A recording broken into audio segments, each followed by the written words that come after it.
प्रतिलेखन संख्या 40 स्टार्ट।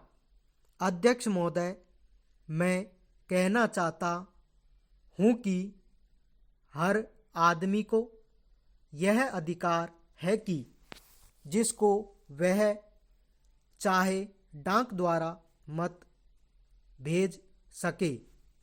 ऐसा तो नहीं है कि सभी मत किसी एक अधिकारी के सामने ही इकट्ठा करके भेजे जाते हैं।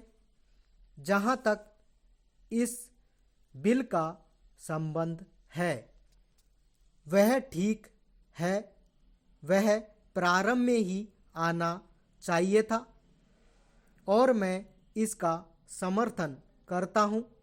मैं इस सदन के माननीय सदस्यों से भी निवेदन करता हूँ कि इस बिल को पास कर दिया जाए।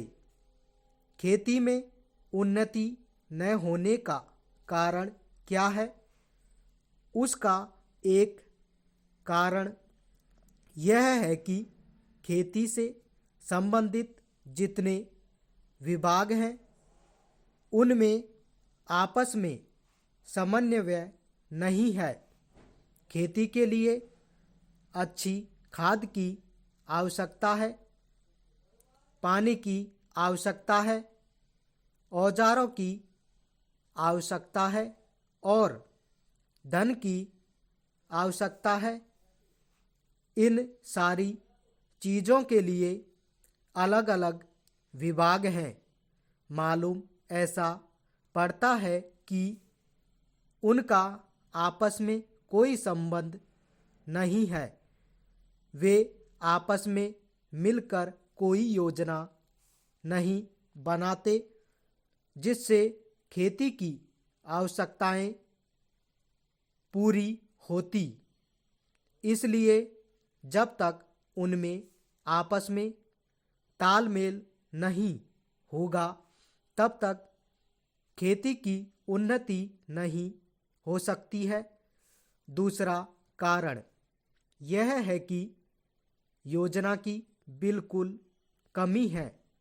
इसके अलावा कृषि कॉलेजों से निकले हुए जो स्नातक होते हैं, जो खेती की बातों को जानते हैं, उनमें से एक भी आदमी खेती करने के लिए तैयार नहीं है। सभी प्रोफेसर बनने के लिए तैयार हैं, खेती के लिए कोई भी तैयार नहीं है। एक बात मैं माननीय मंत्री जी से विशेष रूप से कहना चाहता हूँ।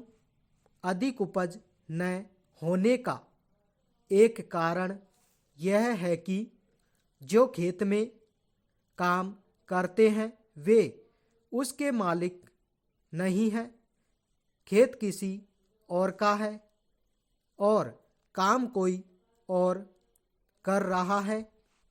इसलिए मेरा कहना यह है कि किसानों में जब तक यह भावना पैदा नहीं होगी कि यह मेरी भूमि है, तब तक अधिक उपज नहीं हो सकती है। इसके लिए आप जब तक भूमि सुधार नहीं करेंगे तब तक कोई बात बनने वाली नहीं है।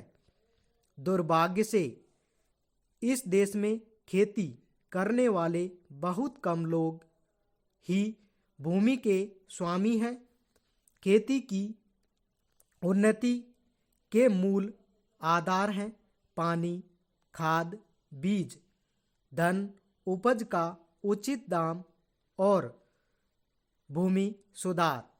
इन सब की और कृषि मंत्रालय का ध्यान नहीं है।